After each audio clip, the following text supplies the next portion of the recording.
Hello, everybody, and Happy New Year. Our first global travel update for the year 2026 coming to you from the Carmel Mission Inn right here in Carmel by the Sea here in California, a lovely destination that I love coming back to every chance I get for all sorts of important reasons, that starting with the fact that it's beautiful, that it's a wonderful community, and that it takes its time, and it allows you to really appreciate all the natural surroundings. We'll talk about that on and off during the rest of this broadcast, but most importantly, we've got so much news to cover, so let's get to it, starting with, of course, the events last weekend in Venezuela, which disrupted air traffic for a while. They literally closed the airspace over the Caribbean as they moved in to basically extradite and remove the president of Venezuela back to the United States. But in doing so, they closed all the airspace. And that really stranded thousands of Americans and other vacationers who were in the Caribbean for the New Year's holiday and literally could not get back. Some of them are still trying to get back today, almost a week after it happened. Now, for those of you who are worried about air safety and why they would close the airspace, let me put that in perspective. They weren't worried about any planes being shot down, because what the United States military had already done was neutralize the Venezuelan Air Defense Forces. That's why they were able to come in. The reason why they closed the airspace, because there were so many unidentified U.S. military aircraft in the area that were not identifying themselves to any air traffic controllers, transponding on any radar, nothing. So it was airspace that was basically uncontrolled, and nobody wants to fly in that. Trust me. That's already over. Everything's back to normal. And for those of you who were worried about flying in the region, don't. It's back okay. And keep in mind, there are no U.S. airlines flying to Venezuela anyway. Now, that may change in the next couple of weeks as that country begins to possibly open up, but nothing's on the table yet. Just want to let you know an update on what happened when they closed the airspace.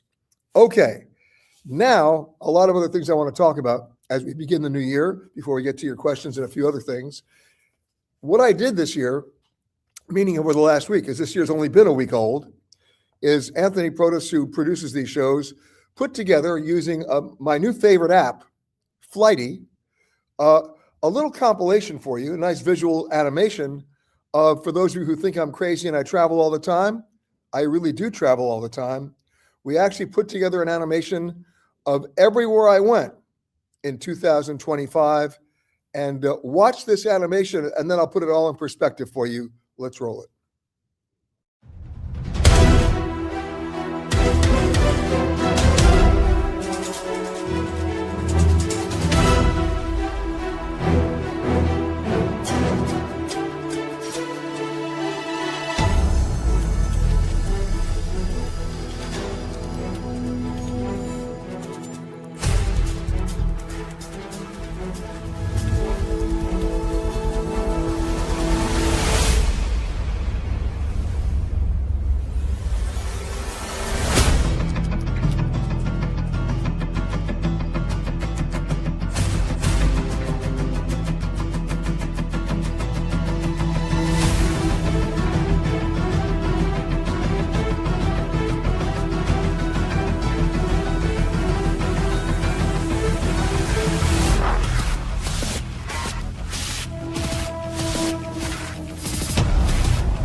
It now. In 2025, I was on 134 flights. I flew, if you want to do elapsed time, for 26 days and 6 hours to 65 airports on 30 different airlines. And this year, it's probably going to be even more. Last year, the actual crude mileage was about 272,000 miles and counting. One interesting statistic, I experienced about 40 hours of delays during all that time, which when you put it in perspective, wasn't as much as I thought it would be. And let's hope that number comes down this year. But right now, obviously, we're in Carmel, the nearest airport in Monterey. I'm then going to Seattle, then to New York, then Washington, D.C., then, believe it or not, the Kingdom of Lesotho in Africa. then Doha and Qatar. And we're not even out of January yet.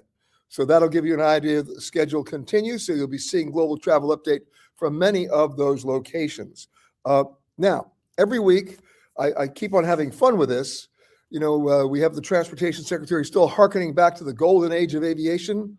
So we're continuing our cavalcade of airline commercials and fun stuff to show you what you thought the golden age of aviation was. We'll start with this one. The things you are about to see won't look familiar because they haven't happened yet. The supersonic jet will change everything you know about flying. You arrive at the jet port in a train that's almost as fast as some of the planes flying now. Robot porters clear your luggage for customs automatically. Please place your identicredit in the program slot. You don't have to carry a passport because a friendly computer already knows more about you than you do. To get to your jet, you travel through a pneumatic glass tube. Immediate boarding by auto walk. There's no waiting in this supersonic age, and very little walking. This is your purser speaking. We recommend setting your mood controls at 19 for takeoff.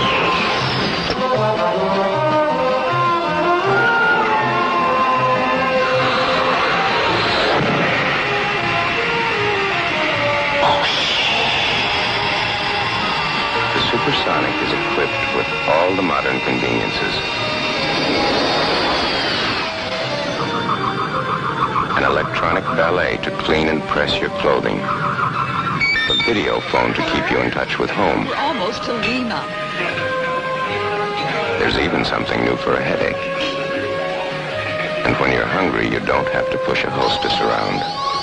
Just a button.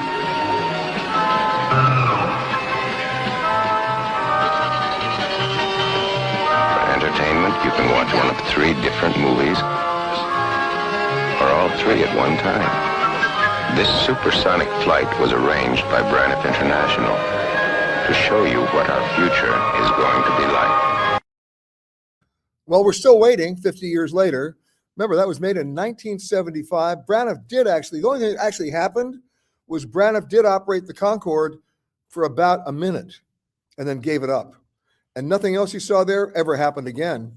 But so much for the golden age of aviation, according to Braniff, 50 years ago. But let's go back a little bit more in our time machine. For those of you who are old enough to remember a very famous broadcaster in America named Arthur Godfrey explaining a brand new plane. Let's take a look at that super constellation, folks. 114 feet long with a wingspan of 123 feet. 4 of the latest compounded engines of 3,250 horsepower each. Do you realize how much power that is? Why, each engine has more power than a locomotive. This plane can fly up to around 400 miles an hour. And we are going to take a ride in it. Now, for you folks who've never been up on a flight deck before, this is it. The captain and the pilot have the flying controls at their fingertips at all times. While over here, the engineer is very busy with the engine instruments. These are the throttles, just like the accelerators on your car, 1 for each engine. 2, 3, 4. This is the control column, and with it you fly the airplane to the right, to the left, down, up, and here are your rudder pedals down below. The airspeed indicator shows just that, how fast we are going through the air. The altimeter tells us how high we are. This vertical speed indicator tells us our rate of climb or descent. The automatic direction finder, well, that's just what its name would imply. It points to where we want to go when we tune in a radio station with it. This is the flux gate compass. And this one is the old reliable magnetic compass, just like Columbus had when he came over here. Wow, newfangled and everything.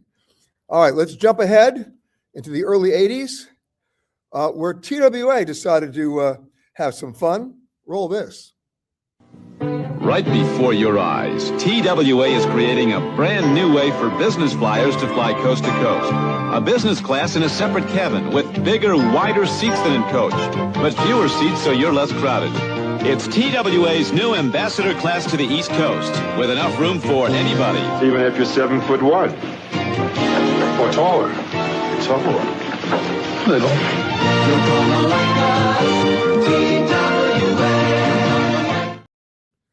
Wilt Chamberlain and Kareem. Wow, pretty cool. And then this one is not a video, but I'm reminded in the year 2026 that for 17 years, from 1953 to 1970, talk about a different culture, United Airlines boasted that they had flights for men only. That's right. Look at that. On heavily traveled business flights, only for men, special meals, cigar bar, pipe smoking, and a lot of alcohol. By 1970, no more. But for 17 years, no women, no kids were allowed on these flights except for attractive hostesses. That was part of the deal and the allure as well. So how times have changed, the famous golden age of travel. All right, so much for that. Now, I got to start on something else. Speaking of the golden age of travel, when you go to an airport or when you make an airline reservation on an airplane that you think is your flight and your airline, and that airline flight has 4 digits on it, guess what? It's not your favorite airline then. It's a code share flight. And it's a code share flight with an airline you may not even know or even know where it's taking off from, or even if it's operated by that airline. A lot of confusion there. I've been on some planes that had 8 different flight numbers for 8 different airlines, but it was the same plane, but going out of only one terminal. Okay, you can imagine what happens there. But forgetting that, I'm going to tell you a story that just happened, and it happened to my wife just about 5 days ago, which proves the point of what code share flights allow airlines to do that do not benefit you in any way. What a code share flight allows airlines to do is to sell inventory on another's airline operating as quote unquote your flight. They can, on these strategic alliances or code share partnerships, an American Airlines flight can be a Japan Airlines flight. It can be a British Airways flight. It could be a Finnair flight, a Royal Jordanian flight, an Iberia flight. And the same thing in the Star Alliance. A United flight can be operated by Lufthansa or operated by Turkish Air, or et cetera, et cetera. Same thing with the Delta Sky team. Okay, well, the crazy part about that is each airline controls so much inventory, they also control the pricing for that inventory, which can vary drastically, but it's the same plane. It's the same plane going to the same location. I've seen fare differences of up to $600 on a flight going from Washington, D.C. to Frankfurt, operated by either United or Lufthansa, and yet sold as somebody else's flight with different fare categories and different fares for the exact same seat on the exact same plane. But wait, as I like to say, it gets worse.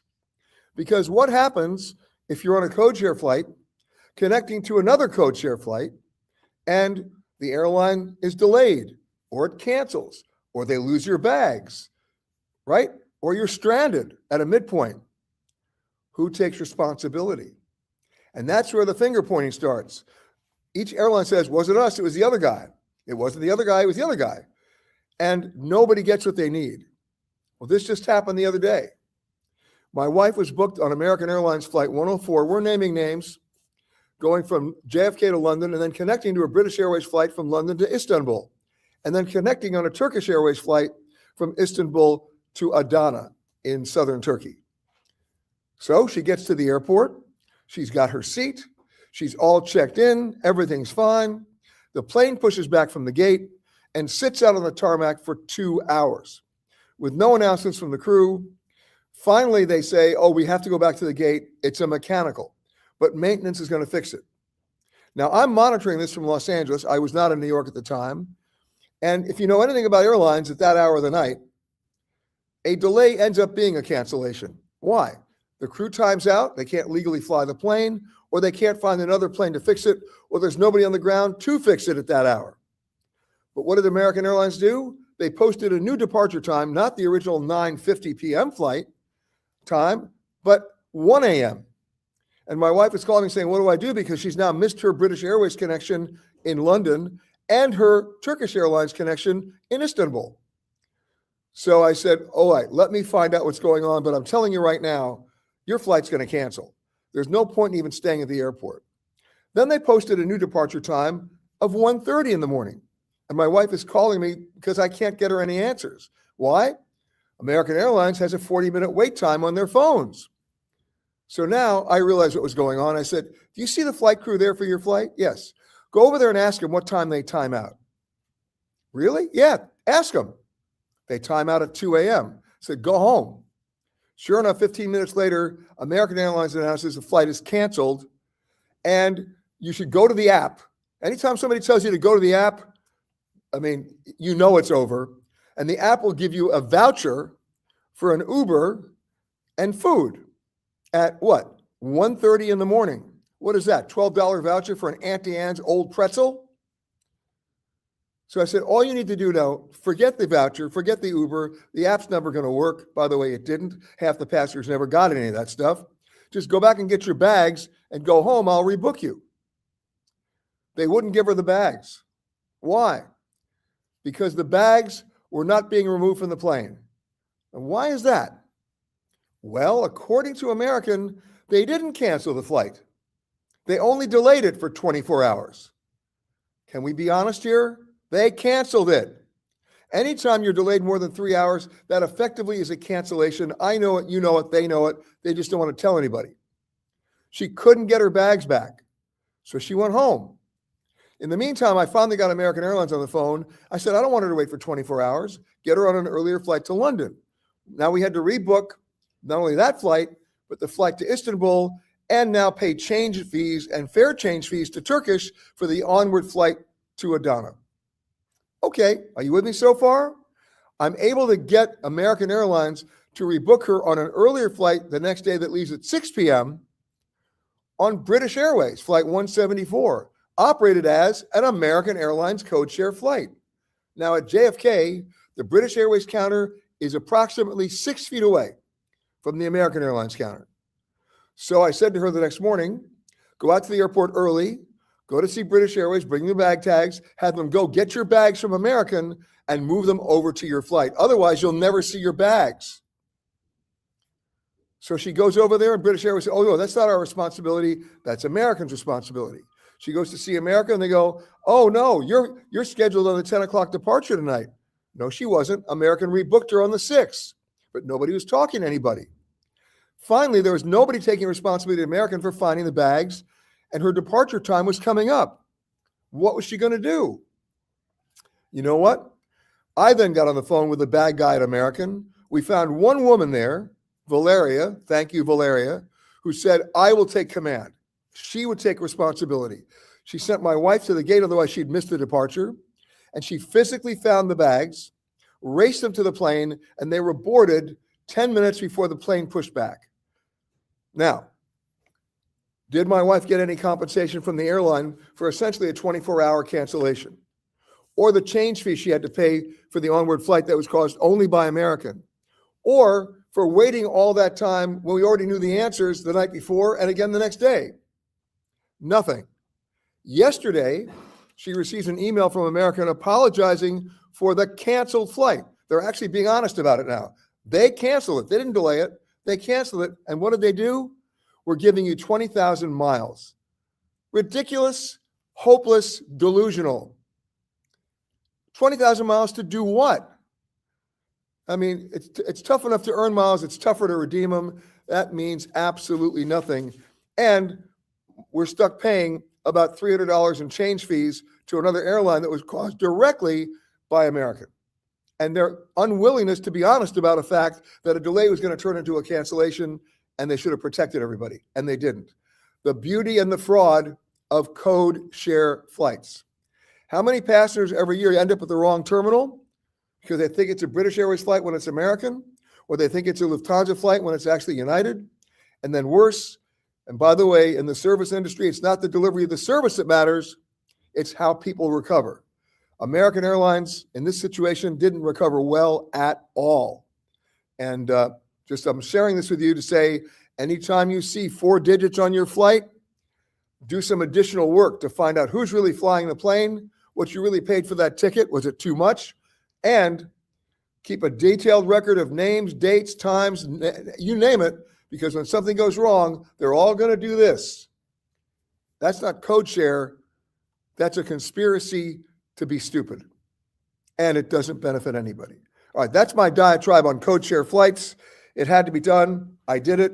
And there you have it. Now we'll say hello to some folks. To Teddy R. in Los Angeles, said, of course, Jim and Harriet in Richmond, Virginia, they're always either number 1 or number 2. Lorraine is saying hi from Lansing. Finally, some sun. All right. Boston Bob's wishing everybody Happy New Year. Okay, Talta's saying Happy New Year from Maryland. And to you too. Mr. Cooney's in Los Angeles. Michelle's saying hi. Question, we have a summer trip booked to Aruba. Would you keep the plane and hotel reservations? Yes. I'm sure you're relating that question to what happened in Venezuela. The airspace is clear. It's fine. Everything is operating. You should have no trouble. Okay? Okay. Scott's saying, greetings from a balmy 51 degrees Chicago. Yeah, there's no global warming. Lorena's saying, I waved a couple of times as you flew over Michigan. Okay. And I did fly over Michigan a lot. Dave says, greetings from holiday road travel in Collegeville, Pennsylvania. Okay. Talto wants to know, what's my secret on how I remain sane? I hope to redeem some of your travel points and miles. I redeemed very few of them. They're impossible to redeem when I want to go anywhere, honestly. Or the redemption levels are absurd. You saw what I said last week about Delta Airlines wanting 990,000 miles for one ticket between Los Angeles and Paris. Ridiculous. Sue saying hi from Bellingham. Hello, Sue. Mio saying good morning from Tempe. Oh no, is that? Yeah. Oh, it's Mary Louise. There we go. Okay, Reed Branifad, why are all the chairs in the future egg-shaped? Who knows? I mean, when you go back to look at that Branifad, what did they promise you? You'd be transported by fast train. You wouldn't have to walk. Whatever meal you wanted, you could watch and you could eat. Whatever movie you wanted, you could watch. They'd clean and press your clothes. Yep. They were on drugs then, and anybody who believes that would be on drugs now. Okay. Terry's saying hello from the official California. Oh, it's Terry. Hello, Terry, who's helping us out as we're doing our special series for public television that'll be airing later this year on Hidden Route 66. Right. It is the centennial year. Terry, thank you for saying hi, as you always do. Camilla's saying hi from Tucson. Linda says hello from from warm Naples, Florida. See you at the travel shows in New York and Florida. By the way, speaking of that, let's put that graphic up.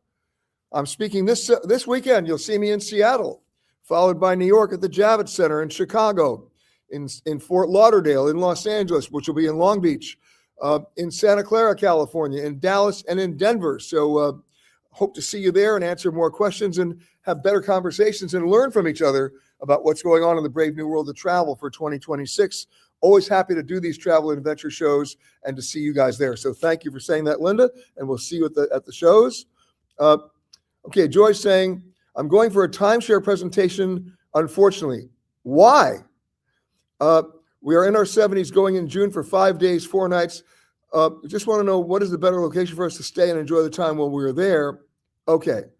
Can we talk about timeshares for a second, otherwise known as vacation ownership? It's a hard sell. And unless you really have a strategic plan of not only how you're going to use the timeshare, but whether you can trade and switch with other people for other locations, you're trapped. And then good luck getting rid of it. You know, it's a perpetual problem for a lot of people. I am not a big fan of it unless you pick a location that you're truly going to use or that you can trade with other people in alternating years. If you don't do that, I don't care that you're going down there for the presentation. You're going to get beaten up with a hard sell. Okay? So we can have a longer conversation about that. Okay. Linda says, you seem to have gone almost everywhere in the world except Australia. Well, that was in 2025. This year, of course, we'll be going to Australia. We'll be going to New Zealand. We already went to Tahiti this year. I mean, this year meaning last year. That show is going to be airing later this summer, hidden Tahiti. But yes, we're going back down to Australia, probably the Cook Islands, certainly Fiji, and then with any luck at all, the Philippines. So we'll keep you apprised on that. Speaking of co-chair flights, someone's writing and saying the same thing happened to me, had a delayed and then canceled flight at Chicago Air through United, and they wouldn't give me my bags. Spent the night at the airport. My bags ended up on another flight.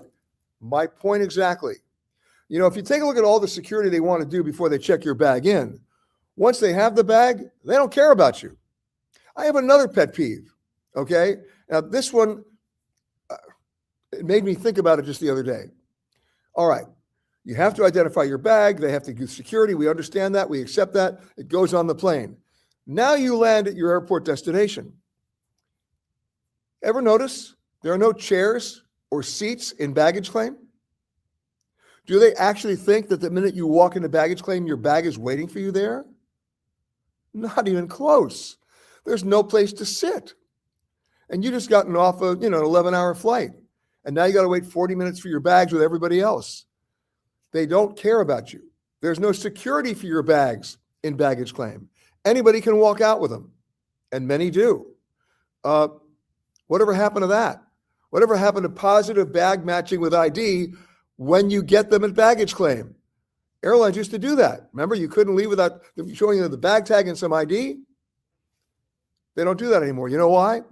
It's about cost. It's that CFO mentality where it's cheaper for them to pay baggage claims on lost or stolen bags than to hire somebody to protect you when you land. Isn't that part of the service? Apparently not. Okay. You say, luckily I was smart enough to get on the flight that had my bags versus the flight they actually booked me on. That was the problem my wife had, right? It's terrible. And by the way, do you remember after 9/11, positive bag matching on planes? That I could not check in a bag and not get on the flight. They would actually remove the bag if I didn't show up for that flight. Are they doing that domestically now? They are not. No way. I can check in 6 bags tomorrow and not get on the plane, and they're going to fly, which was your problem as well. Okay. Marley is saying greetings from sunny California. Camilla says, what a customer relations disaster. You're right. And you say, thank you for naming names. We always name names. Okay. Jerry saying hi from Louisiana. Barbara Tucker saying hi from Palm Beach. Sue is saying good morning from Chicago. And Jew's on there from Japan. Hello, Jew. What's the best credit card? Estrella wants to know, or Estrella, excuse me. What's the best credit card for lounge access? I wish I could give you the answer. In my book, it certainly isn't American Express. Their lounges are overbooked and overcrowded. I've had an American Express card since 1973. I have lounge access at the Centurion Club, right? The last 3 times I went, I was told it was too crowded, I couldn't even come in. And the 4th time I went, they told me I could only stay for 20 minutes. What's the point? Okay. Marla's saying, most of us don't have the kind of in-depth knowledge that you do, but I guess that is why we watch you. Hey, I'm sharing the knowledge. I'm not holding it back, right? Just telling you what you need to do. All right. Henrietta saying hi from, she's watching. She's looking forward to seeing me in Seattle, but, she's from Uganda. Okay, I'll see you there. Today wouldn't be a day on Global Travel Update if it wasn't for Charlie Winham checking in. Hello, Charlie. And we'll see you in Louisiana, and in your particular case, Baton Rouge.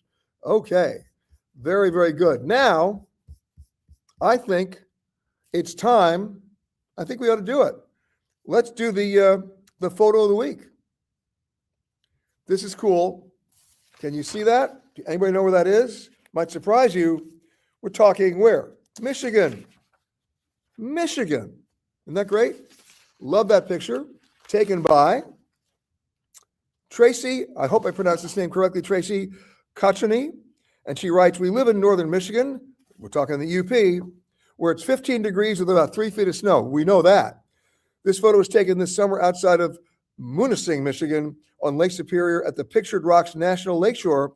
The rock formation is called Miners Castle. Unfortunately, due to the cuts at the National Park Service, there were very few staff and no one to collect admission fees, clean the bathrooms, or empty garbage. But the staff who were still there were doing their best. You know what? We love that, and we love the fact that people are still dedicated to maintaining our natural resources and our national parks. So, Tracy, thank you so much for sending that picture. If you think you've got a photo that qualifies as the photo of the week, you know exactly what to do. Just email us with that photo contest at petergreenberg.com. And if we agree, we will be happy to put it up there right next to Tracy. Speaking of photos, I've got one more to show you. But before we show it to you, I want to give you some background. This has happened to me more than once, and it may have already happened to you as well. And that is, you're in a window seat, usually on a Dreamliner, a 787, a plane built of mostly composite materials, and you look out the window, and if you're anywhere over the wing, don't show the photo yet, Anthony, but if you're anywhere over the wing, you see something that scares the you-know-what out of you. And now, take a look. It's coming. It's coming. Anthony tells me it's coming. It's worth it. And while we're waiting, because you're going to get shocked, this is what the wing looked like when I looked out my window. Anthony? He's working diligently. Okay, stay with me. I'll come back to it. Laura's saying, I love your channel information. What do you think of Virgin Airlines bureaucratically and safety-wise? I've traveled to them to England in recent years. Well, safety-wise, they're fine. Remember, we're celebrating 30 years of the safest environment in commercial aviation since aviation began. So I have no fault with Virgin for safety, none at all. Bureaucratically, that's another story. All the airlines, all the major airlines that I can think of are completely motivated by what I call the CFO mentality. It's not about worth or value. It's about cost, and that's a scary proposition. That is a scary proposition. And you judge service not by when they deliver the service, but by about how they recover. And we only hope that the airlines that do the best are the ones that recover well, the fastest, and the most sensitively. Do we have that photo, Anthony? Here it comes. There it is. Look at that wing. All right. You'll see this on Airbus, on the A350s. You'll see this on 787 Dreamliners and other planes as well. Most people would look at that wing and go, they duct taped the wing? Get me off this plane. Look at that. Well, that isn't duct tape. It's called speed tape. And speed tape is very, very strong, but visually, it scares the crap out of you. But why do they have to put the tape on there anyway? What was not working? What was coming apart? What, in some cases, was literally peeling off the plane? We live in a world now where later generation aircraft are built mostly of composite materials. That would be the A350 and the 787. And what you're seeing is the delamination of an entire wing. Metal doesn't do that. Composites do. Not the most reassuring photo you've ever seen. And, the airlines are just doing it. And by the way, this is a temporary fix approved by the FAA. I'm not that comfortable with it. I don't think you should be either.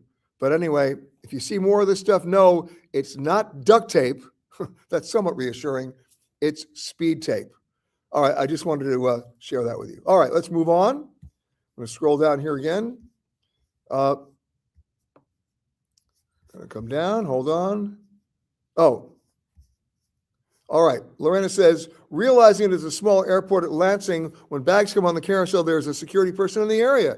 And if the bags have been there for 10 minutes, he'll take the bags to behind the counter of the airlines. Okay, nicely done. But you know what? You don't have that much volume there. It's the airports with the bigger volume that are the most vulnerable. That's where we need the help. Okay. Joyce saying, what place should we stay? Not buying the timeshare, but it was a 5-day getaway for $199. Oh boy. Joy, wherever you want to stay, by the way, they're not paying for you to stay. They just gave you the airfare. Is that right? That's the catch. Or in many of these timeshare presentations, they give you the airfare and they give you a hotel, which is such a dump that you're forced to upgrade and pay who? Them. Just be careful here, okay? Charlie says, I signed up for Capital One Venture X card 6 months ago. It's not bad, and I'd recommend it. I like the Capital One Venture X. I like the Chase Sapphire Reserve. These are they tend to be more expensive to sign up for, but the perks are meaningful. And remember, you're not tied to any one airline frequent flyer program where the redemptions are impossible. If you get enough points on Chase, they literally take those points. They have a dollar value that's reasonable, and they go out and they actually buy you a regular fare ticket. Not something where you're flying space available or you're waiting somebody to die to get the upgrade. It's a real ticket. That's got value to me, and it should have value to you. Yes, Charlie, it does look like tuck tape. That's why I showed you the photo. So there you have that. Okay, a couple of extra questions to answer that you guys sent in. Hold on a second. Let me get to those. Okay. My name is Mary. I have a brother-in-law who's going to be traveling to Nicaragua. Is he going to be safe to leave? Yeah. That area, that region is not in any kind of adverse situation right now. The airspace is open, and it will be. Commerce will take precedence over everything right now. It's back up, so you shouldn't have a problem. All right. Neri says, we'll be traveling to Egypt at the end of the month. What is the procedure, and what do I need to get a visa on arrival? Well, did you hear the words visa on arrival? When you get off the plane, look for the signs that say visa on arrival. You'll have to pay some money. It's anywhere from $20 to $50. They change it up on the time, so I can't tell you the actual number right now. They will take US dollars. By the way, everybody will take US dollars. And they'll put a nice stamp. They'll actually put a sticker in your passport, and you're off and running. So it's a pretty easy deal. Okay, you don't have to go to the consulate and get a visa. It's right there at the airport. Okay, and I hope you get a chance to go to the Grand Egyptian Museum, which is now open, as we've been talking about for so many weeks. Okay, let's just scroll down one more time. Once again, when we finish here in Carmel, where we're broadcasting our CBS News radio show this weekend, I'll be heading to Seattle, where I'll be speaking at the Travel and Adventure Show. I hope you get a chance, if you're in the region, to come see me. We'll look forward to seeing you. Hopefully, I will not be on a plane with the speed tape on the wings. And in the meantime, Happy New Year, everybody. It's going to be crazy. The last time I looked, Greenland has not become our 51st state, but we'll be monitoring that as well. By the way, United Airlines has nonstop flights to Greenland. You know, now's a good time to go in about 4 months. Right now, it's about 20 hours of darkness a day. But just wait 4 months, and you'll be pleasantly surprised at how cool a destination Greenland is. All right, that's it from Carmel. We want to thank the folks here at the Carmel Mission Inn for letting us broadcast from here, both our global travel update and the radio show. I'll see you on the radio on Saturday. I'll see you in Seattle on Sunday. And of course, next week, global travel update from another remote location somewhere in the world. I want to thank Anthony for doing all the homework here and getting all those photos up there for you to see them and the videos. And we'll see you next week, everybody.